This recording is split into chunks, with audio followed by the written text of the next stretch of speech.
what I really meant by this is a new era in the DC universe is listening to the fans.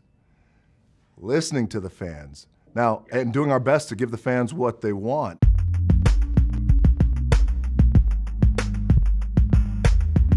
Sean, it's good to see you. It's good to see that t-shirt. I like it a lot. Let's start with that. Mr. Cavill asked me to wear this to intimidate you. He's intimidated me enough lately. So I went back to the CinemaBlend archives and found a story that we wrote in September of 2014 of you tweeting, kneel at his feet or get crushed by his boot. And you were going to be playing Black Adam in a Shazam movie for New Line. So my point being, for almost a decade, you have stood by this character and this project. And knowing how projects can come and go in Hollywood and even dream projects can hit obstacles, what was it about this one in particular that made you stick with it for this amount of time? I had a sense in my gut. I really had a strong feeling that there would be something really appealing about Black Adam to the world. And that if done right, there would be maybe a good amount of people who could see themselves in Black Adam. But then also, man, if done right, we could really shake up the universe. We could shake up the DC universe. And, you know, I get it, and you know the business very well, in that it for a studio executive, when it's time to make those investments, it's easier to make those investments with IP that everybody knows and loves. I love, like you and us, I love Superman, I love your shirt, I love Henry, Batman, you name it, Wonder Woman, I love the Justice League. But it was time, I felt even back then, that it's time for new blood and fresh blood. Yeah. And if you look at the DC Bible and the pantheon of these characters, man, there's such cool characters that you could show. Yes, Black Adam, who I just personally was so invested in, but also, hold on, you got the JSA who's sitting over here for decades and decades and decades that predated the Justice League. In no way do I want to step on Justice League. I love the Justice League because I'm a DC boy from a punk little kid. I'm still a punk little kid. So I love DC and I love Justice League, but let's expand this thing and let's introduce the JSA 2 as well. So to your point, to your question, there were a lot of elements about this that just kept me inspired, kept me motivated. And by the way, from that from that tweet, yeah, I was so excited. We were so excited. It was almost 10 years ago, as you know. And even then, they had a rollout of the next 4 or 5 years, and Black Adam was at the end of that list. And sure. It's easy to go, all right, well, I'll put it to the side, but I didn't want to do that, man. I truly felt like, hey, we have an opportunity here, so here we are. You have two choices. You can be the destroyer of this world, or you can be its savior. Gentlemen, it's a pleasure to be with you. How's your day? Good, Sean. Good. Fantastic. Good to What's meet up? you. I dig the stash. See what's up. Thank you very much. Mr. Brosnan, I saw in a GQ video recently and then definitely noticed in the finished cut of this film, the wedding ring and the watch. And I know that those are part of your personal collection, but I was hoping that you could maybe talk about why you chose to include them as part of this character's development. Well, thank you.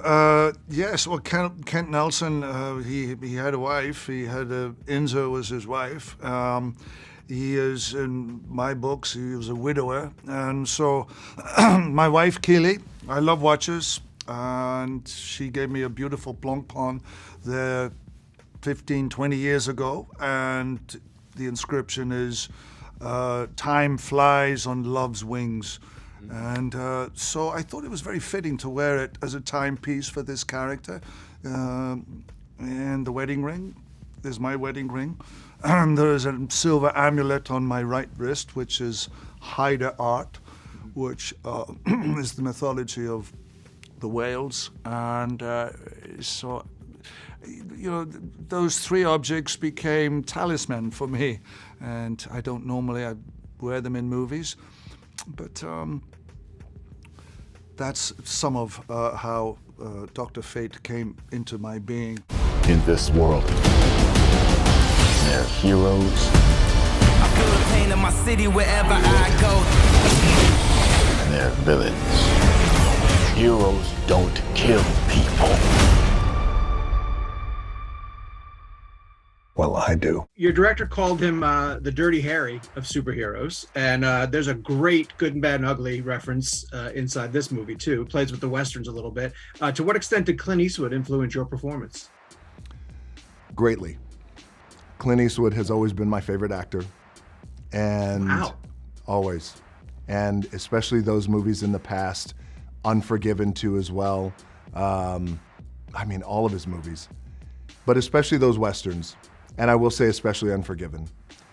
He has always been my favorite actor. I had the honor to meet him. He surprised me a few years ago, and it was a true honor. And so the influence, you'll see that influence. And when I was talking to Jaume did come up with that, and he goes, let's make the Dirty Harry of the superhero genre.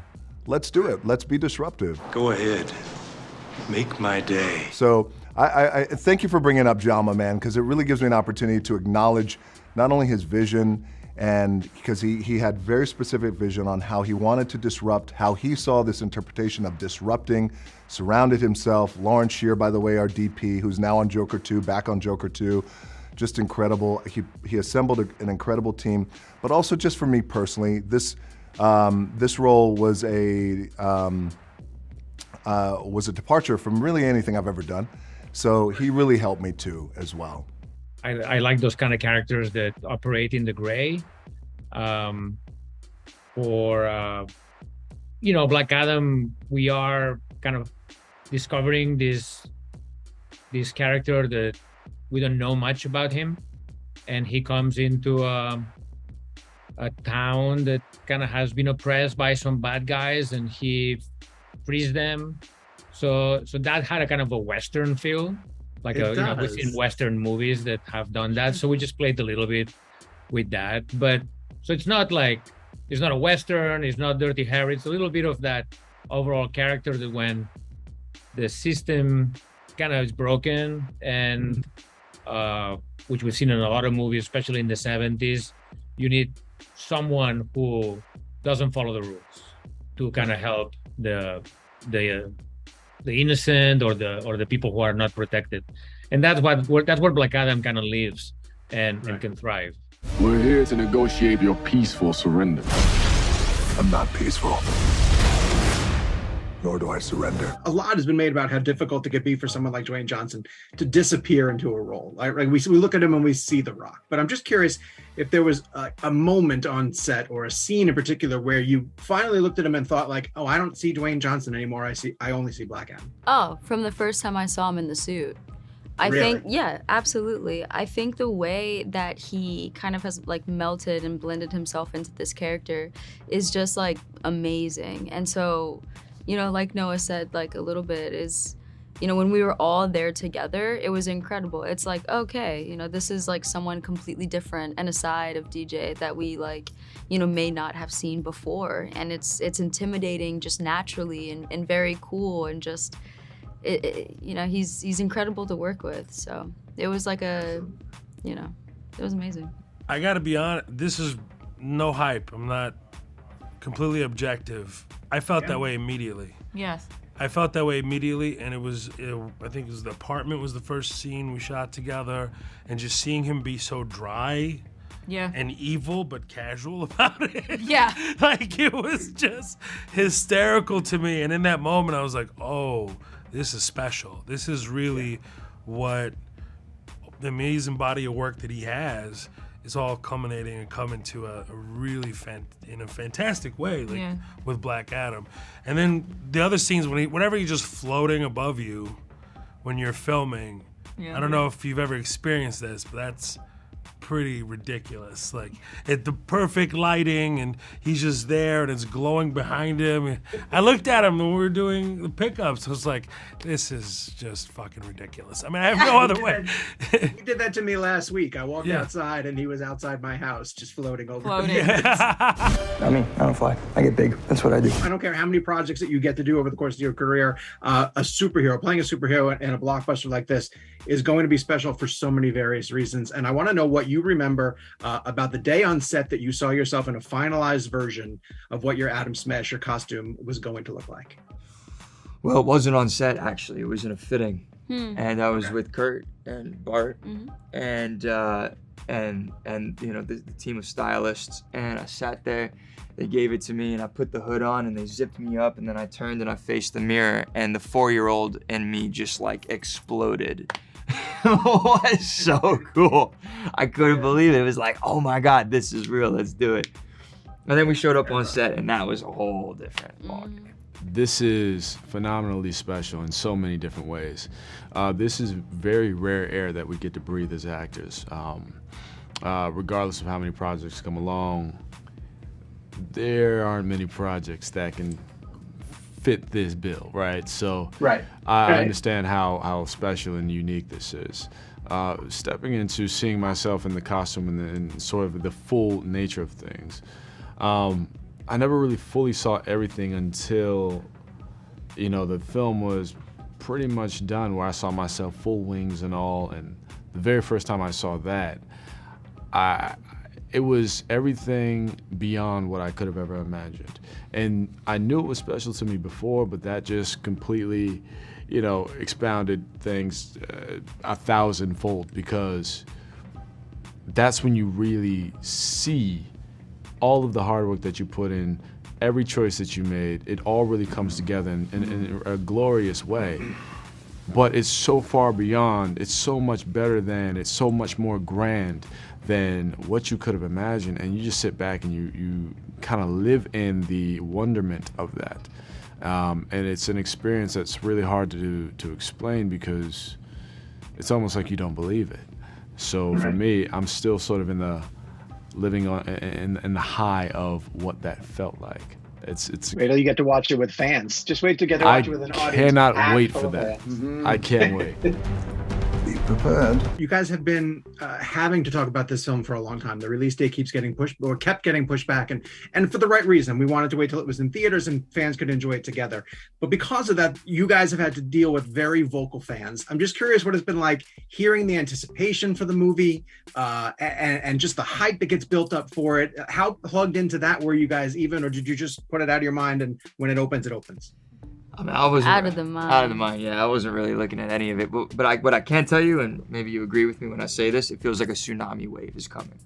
Yeah, I feel like we're just getting swept up in this tidal wave right now, and the excitement is growing. And we were just in Mexico City, you know, and we had, you know, thousands of people like around us just chanting, and they were so amped. And we have been so excited for, you know, the last year and a half since we started this project, and now to see that coming back at us is surreal. And I think for me too, like in the beginning, like when the first release came out, I was so excited, so proud. I was like, yo, I'm playing this character.